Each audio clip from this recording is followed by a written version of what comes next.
Rain hammers down on Riverside Cemetery. Among the mourners, one figure stands alone. Benjamin Carter, 28 years old, trembles as he stares at the mahogany coffin being lowered into the ground. His hand shakes as he drops a single white rose onto the casket. It lands softly, stark white against the dark wood. People whisper behind him. They always whispered. They said he used her.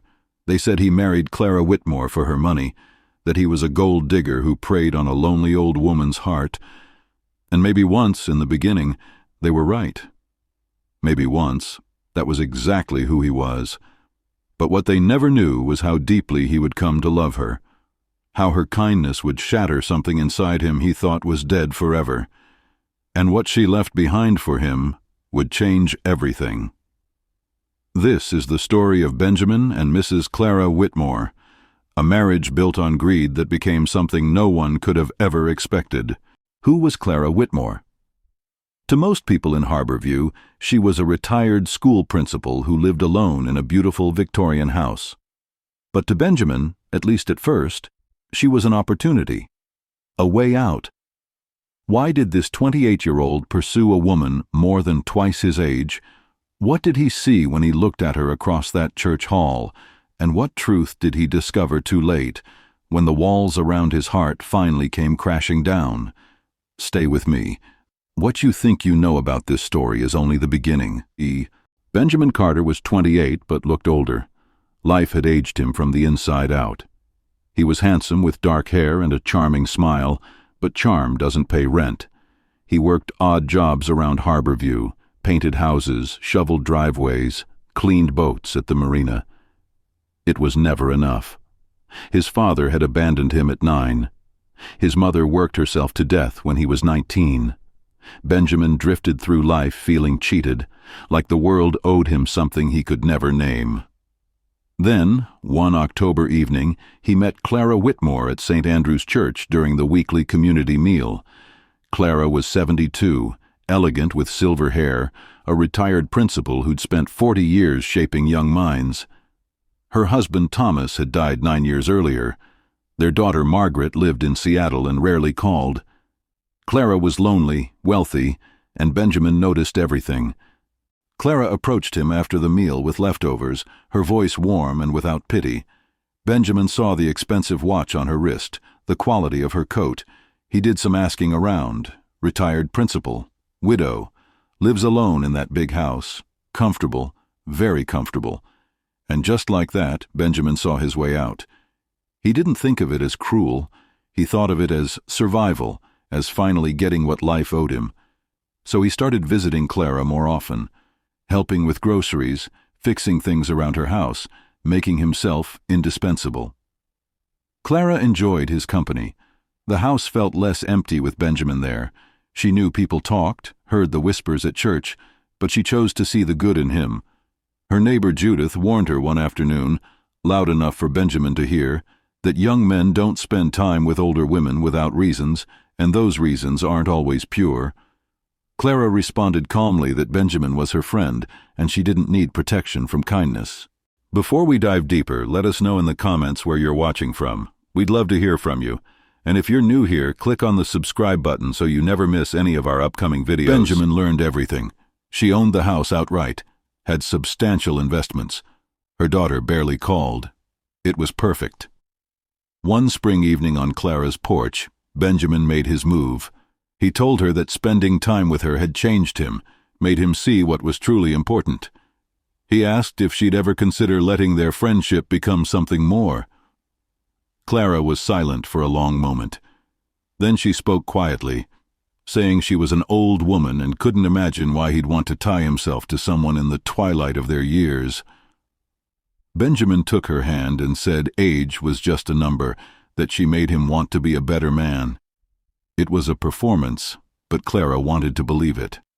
After weeks of consideration, she said yes. They married in May at St. Andrew's Church, small ceremony. Margaret called the day before saying she couldn't make it. Clara wore cream, Benjamin a borrowed suit. If you looked at the wedding photos, you'd see coldness in Benjamin's eyes that didn't match his smile. This wasn't a love story. Not yet. Married life began, and Benjamin became distant almost immediately. He'd disappear for hours, come home late smelling of beer. Clara waited up, never pressing him. Benjamin started making requests: new clothes, car repairs, cash. Clara gave willingly, but when he asked for money to invest in a business deal, she gently refused. Benjamin exploded, accused her of not trusting him, of treating him like a child. Clara remained calm. When he finished, she spoke quietly. She said she knew why he'd married her. She'd known from the beginning. Benjamin froze. Clara continued, her voice gentle. She wasn't naive. She'd recognized his game. But she'd said yes anyway because she saw something good in him fighting to get out. She'd hoped that by loving him without expectation, he might find his way back to that goodness. Benjamin stood speechless, shame burning in his chest. He muttered an apology and left the room. After that night, something shifted. Benjamin started actually seeing Clara. He noticed how she tended her garden each morning, talking to her roses, how she left food for the stray cat, how she wrote Margaret every week even though her daughter rarely responded. He noticed her kindness toward everyone, the way she lived her values quietly without expectation of recognition. One evening on the porch, Clara told him about a troubled student who'd thanked her years later for believing in him. Her face glowed with joy.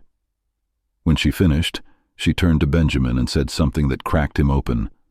Love is not what you take from someone, it is what you are willing to give, even when it costs you something.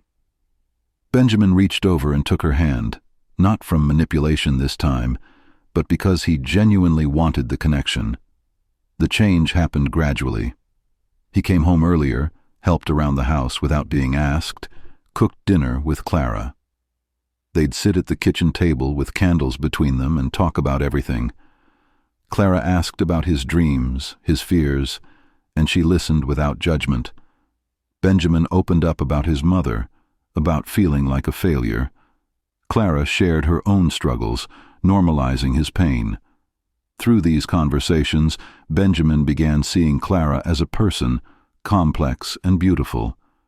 And somewhere along the way, without meaning to, he fell in love with his wife. Completely. And it terrified him because he knew he didn't deserve it. If you're still watching at this point, drop a comment with, "I'm still here." Let's see who's truly following this shocking story. It was a September morning when Benjamin found Clara collapsed in the bathroom, her face pale, breathing shallow. The panic that seized him was primal. He called 911, hands shaking. At the hospital, a doctor delivered the devastating news. Stage 4 pancreatic cancer, already spread to her liver and lungs. She had months, maybe 6 if lucky, maybe less. The words came from far away, muffled, distorted. Benjamin heard himself asking how long she'd known, why she hadn't said anything. The doctor explained Clara had only learned the diagnosis that morning. The shock had caused her collapse. When Benjamin saw Clara in the hospital bed, she tried to smile. He pulled a chair close, took her hand. Neither spoke for a long moment.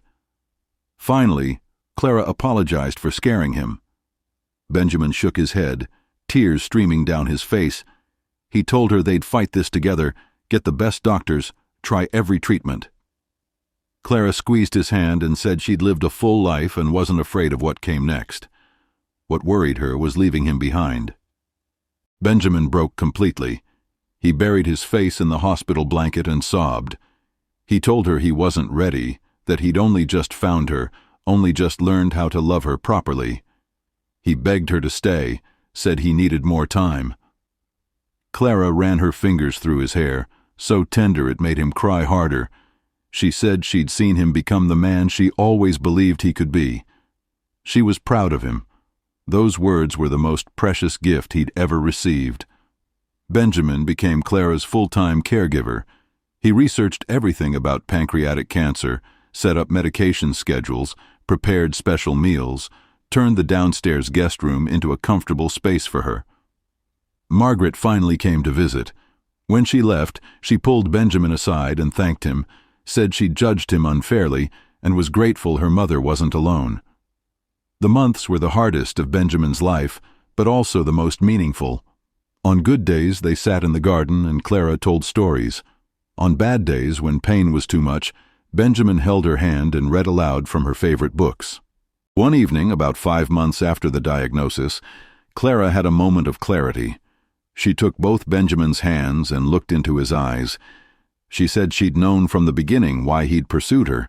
She wasn't a fool, but she'd also seen the flicker of goodness life's disappointments had buried.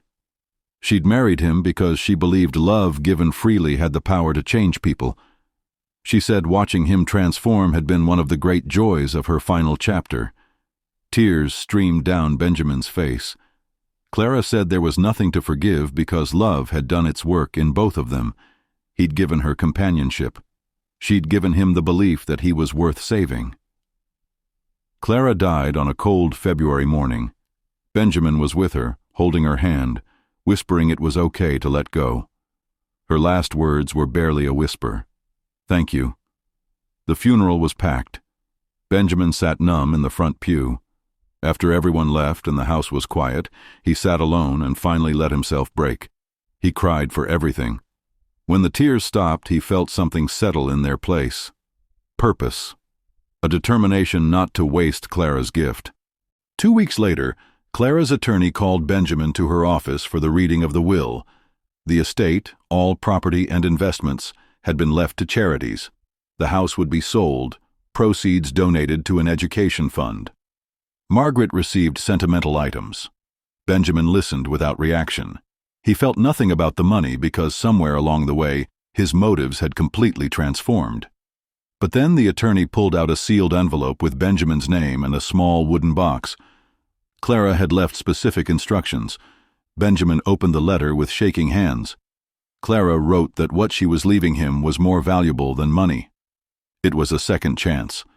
Inside the box was a key to the old schoolhouse on Parker Street where she'd taught for 15 years. Clara had purchased the abandoned building years ago, intending to restore it.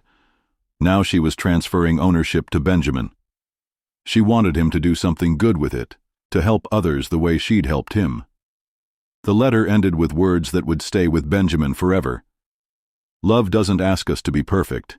It asks us to be willing to grow. She'd signed it, "With all my love, Clara." Benjamin opened the box.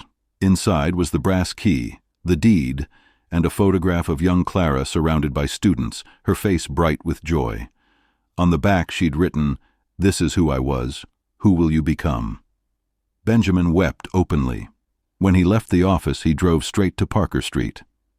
The schoolhouse was beautiful despite neglect, red brick with tall windows and a bell tower. Benjamin could see the potential. Over the following months, he threw himself into restoration.